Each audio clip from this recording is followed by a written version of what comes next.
সিদ্ধেশ্বর ছিল এক সাদাসিধে গ্রামের মানুষ। তার বাড়ি ছিল নদীর ধারে ছোট্ট গ্রাম গোপালপুরে। বয়স ৮৫-র কোঠায় হলেও চোখে মুখে এক অদ্ভুত শান্তি। জীবনের অনেক ঝড়ঝাপটা পেরিয়ে সে এখন গ্রামের সবচেয়ে জ্ঞানী ও সম্মানিত ব্যক্তি।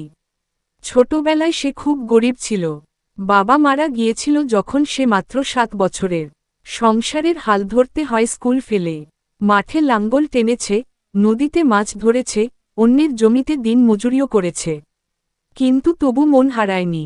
একদিন সে ঠিক করল, তার গ্রামে একটা পাঠশালা তৈরি করবে। নিজে তো পড়তে পারেনি, অন্তত অন্যরা যেন পারে।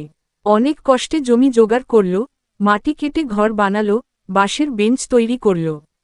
শুরুতে কেউ গুরুত্ব দেয়নি। গ্রামের লোক হেসে বলতো, সিদ্ধেশ্বর পাগল হয়ে গেছে। কিন্তু সে দমেনি। নিজেই শিশুদের পড়াতে শুরু করল। সময়ের সঙ্গে সঙ্গে মানুষ বুঝতে শুরু করল তার উদ্যোগের মর্ম।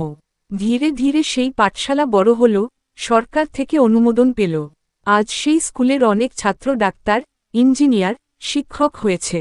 কিন্তু সিদ্ধেশ্বর এখনও প্রতিদিন সকালবেলা এসে স্কুলের সামনে বসে থাকেন, বাচ্চাদের হাসিমুখ দেখেন, আর বলেন, ওদের মাঝেই আমি নিজেকে দেখি।